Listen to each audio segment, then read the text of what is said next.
Hi, welcome to my channel where I discuss everything I love about my favorite books.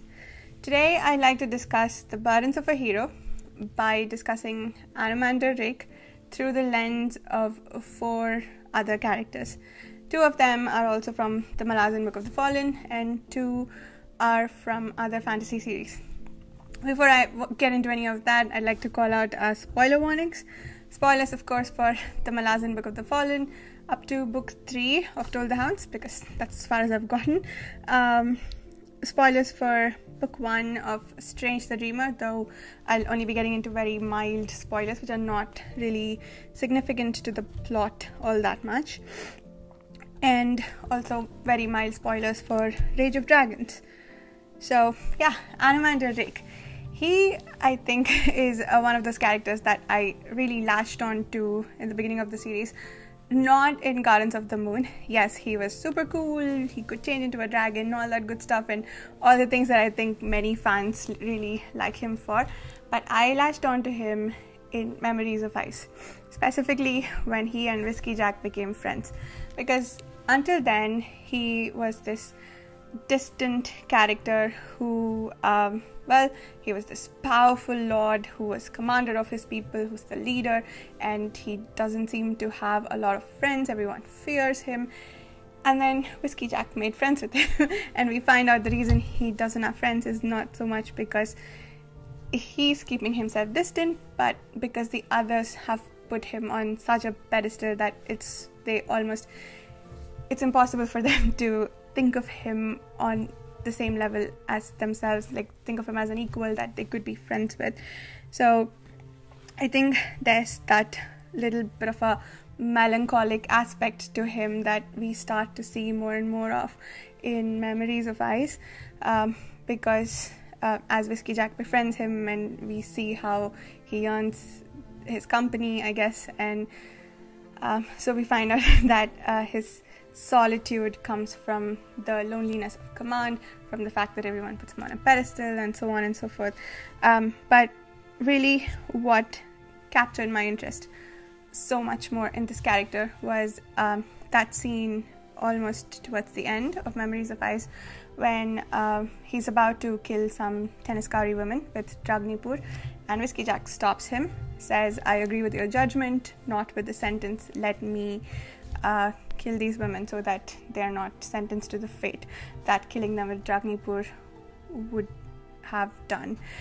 And so when Whiskey Jack kills them, we see the cost of those actions on Whiskey Jack. I think Angela from over at Do Unicorns Read has an excellent video on this subject. I think it's called The Cost of Mercy in the Malazan Book of the Fallen, and she discusses how the act of preventing Anomander Rake from killing these women and subjecting them to the pocket war in Dragnipur leads to Whiskey Jack being seen differently by people close to him, as being seen as this more cruel person.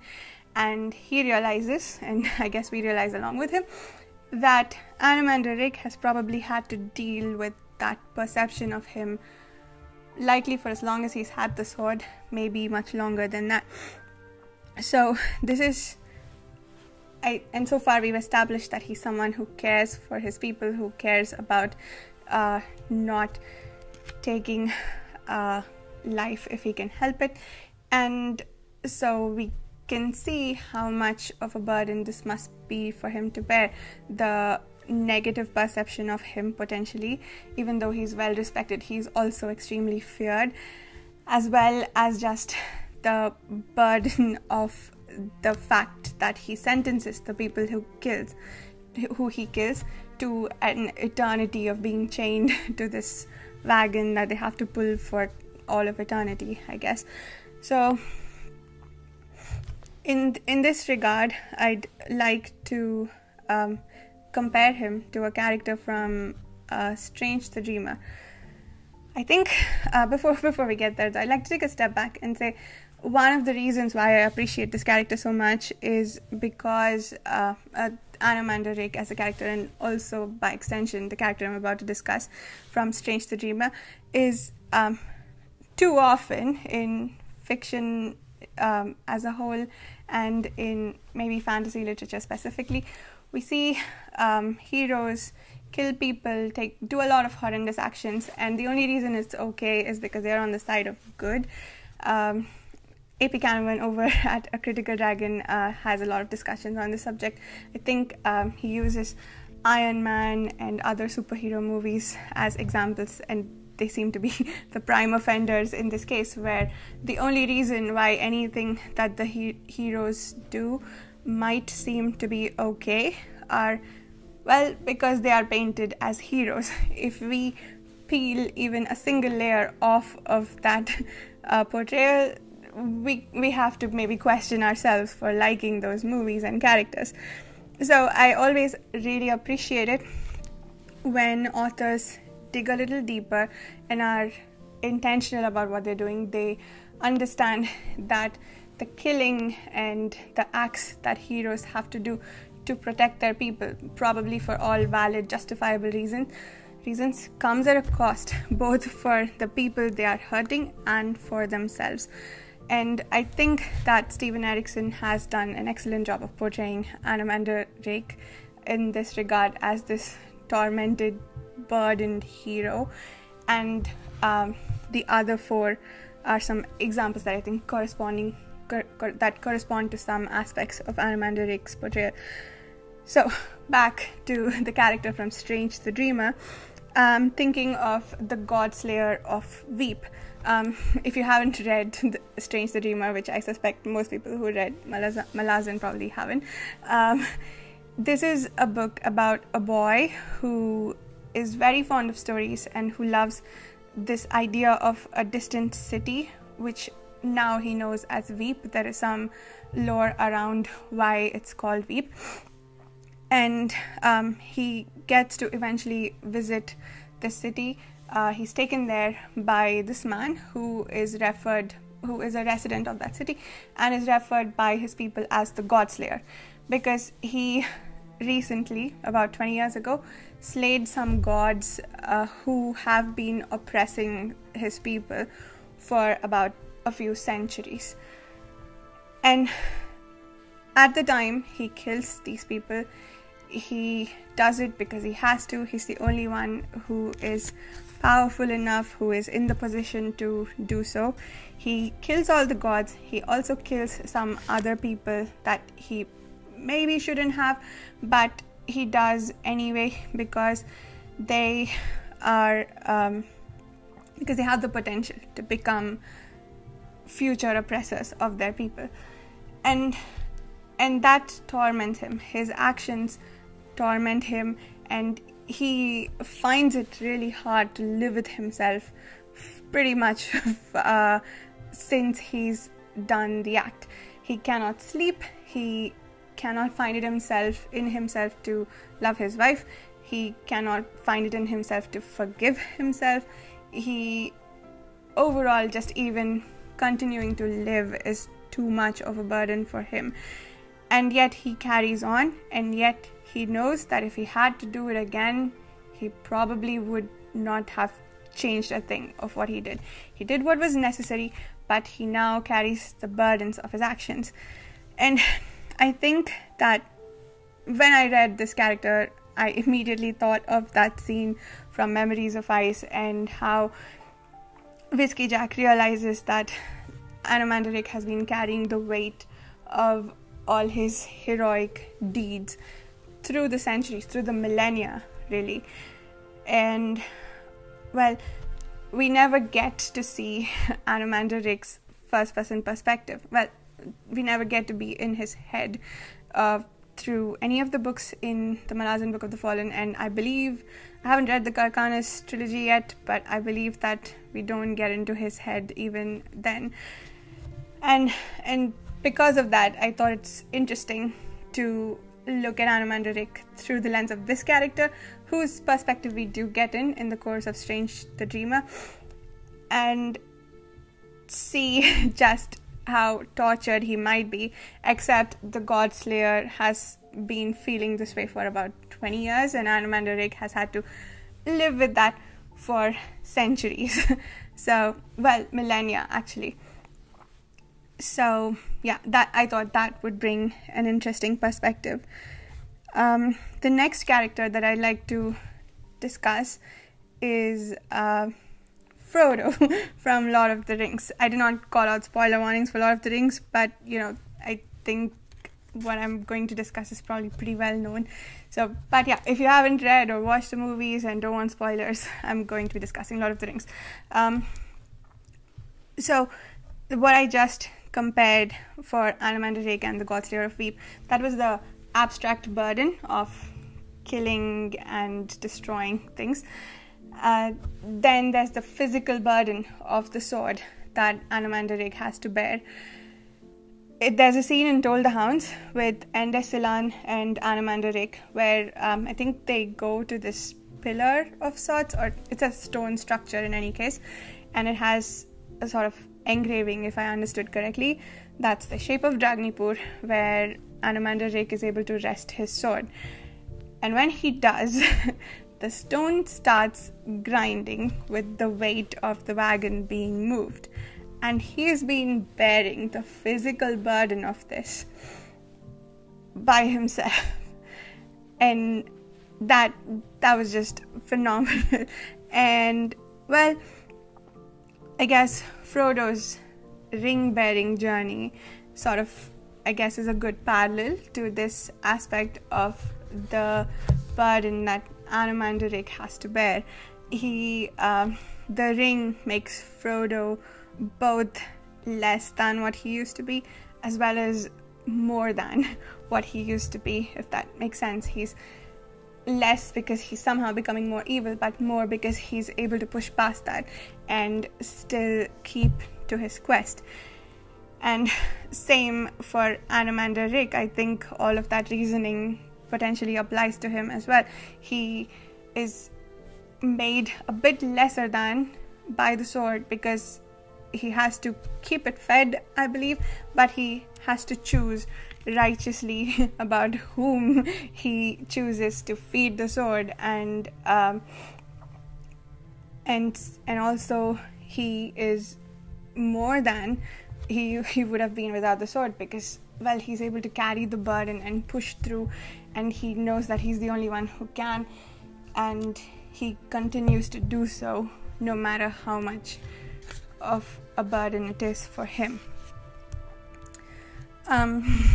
So the next one is Anomander Rake, and this one is from the point of view of how other people perceive him, how the people who actually believe in Anomander Rake perceive him. I think in all these instances are in Toll the Hounds.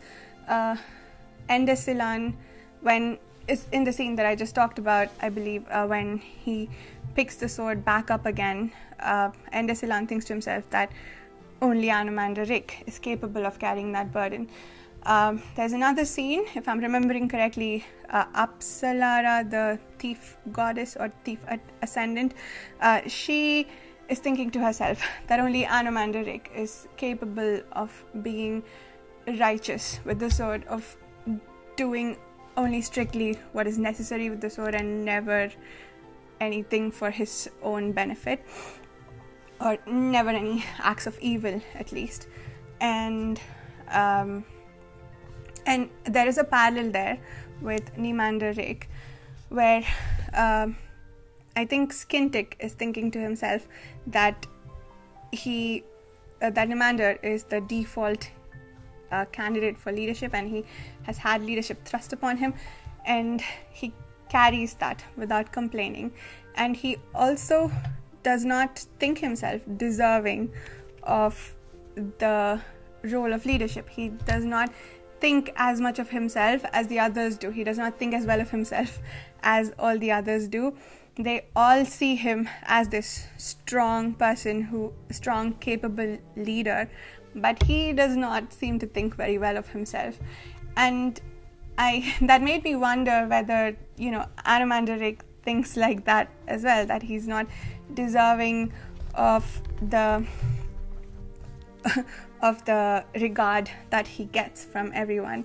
If not now, did he think that as he was coming up and becoming more powerful in his early days, perhaps, is that what he thought about himself.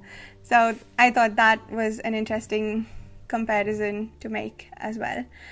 And then the last one that I want to compare him to is Karsa Orlong. And this one I'm honestly not sure belongs on this list, but let me try and explain why I want to still compare Anomander Rake and Karsa Orlong. So they both have powerful swords for starters, and they both have the people they killed attached to the sword somehow, right? Or I think in Karsa's case it's not specifically attached to his sword, but tied to him in some way. And so they're both carrying the burden of the people they killed. In both cases, the fact that all these people they killed are following them in some way, are tied to them still, I think make them more judicious about who and how they kill. Karsa, definitely it's a big improvement from beginning to later when he gets more and more judicious about how he kills.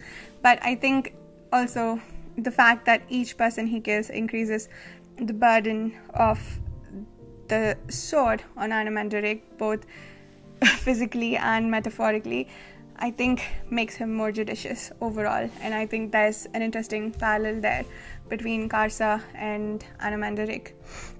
So yeah, I think those were the 4 character comparisons I wanted to make for Anomander Rake and explore the various aspects of the consequences of heroic actions and the burdens that said heroes must carry, both in terms of how people perceive them, whether it is by putting them on a pedestal and they get weighed down by expectations, or whether it is because they are perceived by some as being extremely cruel and not deserving of their regard.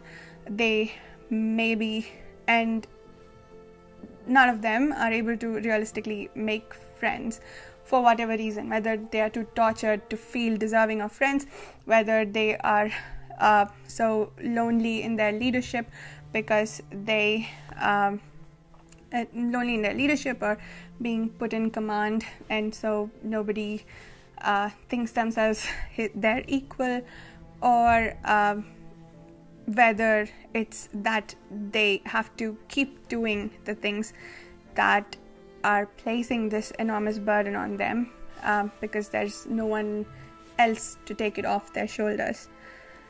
So that was my discussion about Anomander Rake. Now I do want to speak a little bit about just the inclusion of the exploration of this aspect of the burdens of a hero in fiction in general. Like I mentioned earlier, I do not see this as much as I'd like to, and I think that it does not take a lot to add mild exploration aspects. We don't have to write emo characters like some people describe Anomander Rake. Rutenbar, I'm looking at you. We don't have to write emo characters, but we can spend just a little bit of time. It does not take a lot of paper real estate to make the story just slightly more believable or just slightly more palatable when we're thinking about the heroes, when we peel off the layers, to still feel that the heroes are justified in their cause. I like to go over a few examples of what I mean. So let's start with Anomander Rake. We do get a lot of detail. There's a lot to be explored in terms of how he might be bearing his responsibility. We get a little bit of that in Memories of Ice, largely I believe through Whiskey Jack's perspective, and in Toll the Hounds a lot through Endesilan and Spintalk, I forget the other Tistandi's name, and a little bit through the High Priestess, their perspectives as well.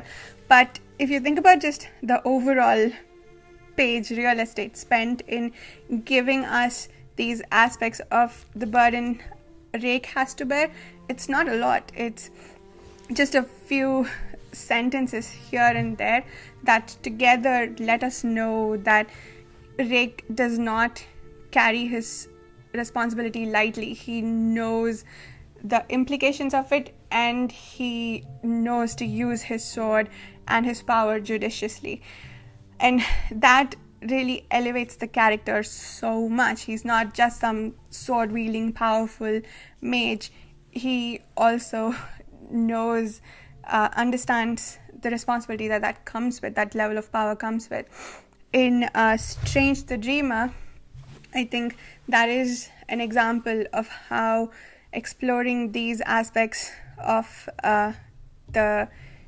heroism do not necessarily have to change the tone of the book that you might be going for.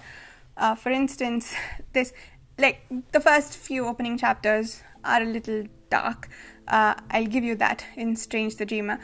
But my overall feeling about this book is it's a bright, cheerful, colorful landscape, and exploring the angst and the trauma of a few of these characters did not take away from that tone at all.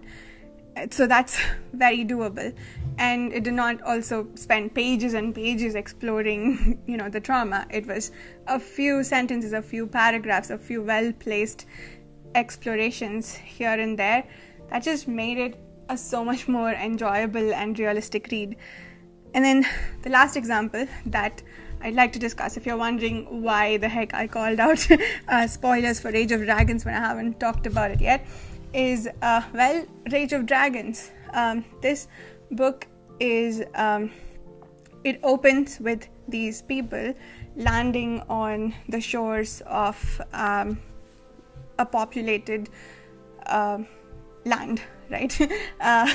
And they immediately start killing the natives because they want to live there and whatever.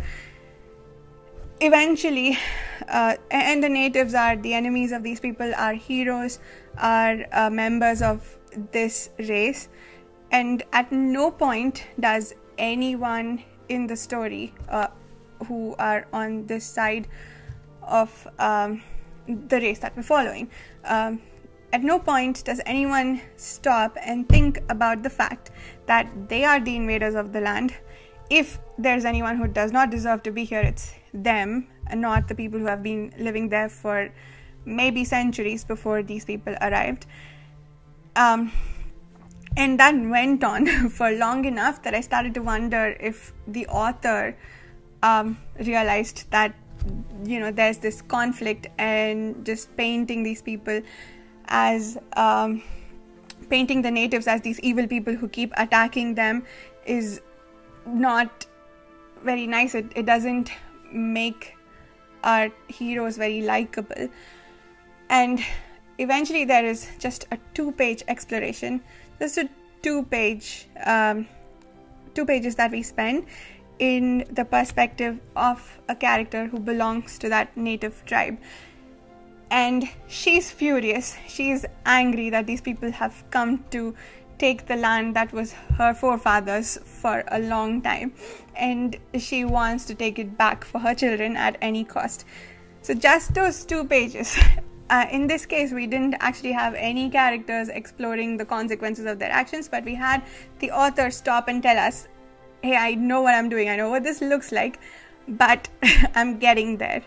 So it wasn't quite as bothersome to only see how evil our main characters thought the native tribes folk were.